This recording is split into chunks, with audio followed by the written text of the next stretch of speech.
एक बहुत ही खूबसूरत और हरा भरा गांव था जिसके किनारे पर एक घना जंगल था। लोग कहते थे कि इस जंगल में जादुई मखलूकात रहती हैं। इसी गांव में मानी नामी एक छोटा लड़का रहता था। मानी बहुत ज़हीन और बहादुर था और उसे महमजोई का बहुत शौक था। एक दिन मानी ने सुना कि जंगल के बीचों बीच एक नूरानी चश्मा है जिसका पानी पीने से इंसान कभी बीमार नहीं होता। मानी ने फैसला किया कि वो अपनी बीमार दादी के लिए वो पानी लेकर आएगा। मानी जैसे ही जंगल में दाखिल हुआ, उसे रंग बिरंगी उड़ती हुई चिड़ियां मिलीं जो बातें कर सकती थीं। एक नीली चिड़िया ने मानी को खबरदार किया, आगे रास्ता मुश्किल है मानी, तुम्हें 3 इम्तिहान पास करने होंगे, तभी तुम चश्मे तक पहुंच सकोगे। मानी ने मुस्कुराकर कहा, मैं अपनी दादी के लिए कुछ भी कर सकता हूं। कुछ दूर जाने के बाद मानी का रास्ता एक बहुत बड़े पथरीले पहाड़ ने रोक लिया। पहाड़ की आंखें खुलीं और वो गुर्ज कर बोला, अगर आगे जाना है तो मेरी इस पहेली का जवाब दो।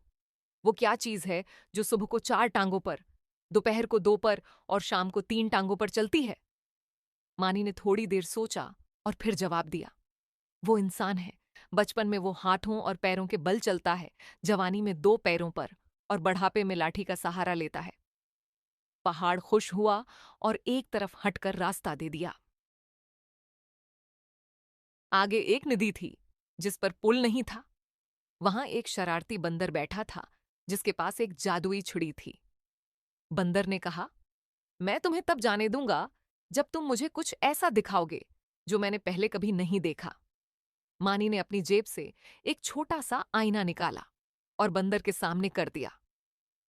बंदर ने जब आईने में अपनी शक्ल देखी तो वो हक्का बिका रह गया, क्योंकि उसने कभी अपना अक्स नहीं देखा था। वो इतना खुश हुआ कि उसने जादुई छुरी से नदी पर लकड़ी का पुल बना दिया। आखिर में मानी एक गार के सामने पहुंचा जहां से रोशनी निकल रही थी। वहां एक बूढ़ा जादूगर बैठा था। जादूगर ने कहा, तुम यहां तक पहुंच गए, लेकिन चश्मे का पानी सिर्फ उसे मिलता है जिसका दिल साफ हो। बताओ, तुम ये पानी क्यों चाहते हो? मानी ने सच्चाई से बताया कि वो अपनी दादी की सेहत के लिए आया है, अपने किसी जाती फायदे के लिए नहीं। जादूगर मानी की ईमानदारी से बहुत मुतासिर हुआ और उसे एक सोने का लौटा दिया जिसमें चश्मे का ठंडा और मीठा पानी भरा हुआ था। मानी खुशी खुशी गांव वापस आया। जैसे ही उसकी दादी ने वो पानी पिया, वो बिल्कुल तंदुरुस्त हो गई। पूरे गांव में मानी की बहादुरी और अक्लमंदी के चर्चे होने लगे। इस कहानी से हमने सीखा कि मुश्किल वक्त में डरना नहीं चाहिए। हमेशा सच बोलना कामयाबी की कंजी है। बुजुर्गों की खिदमत करने वालों को हमेशा सलाह मिलता है।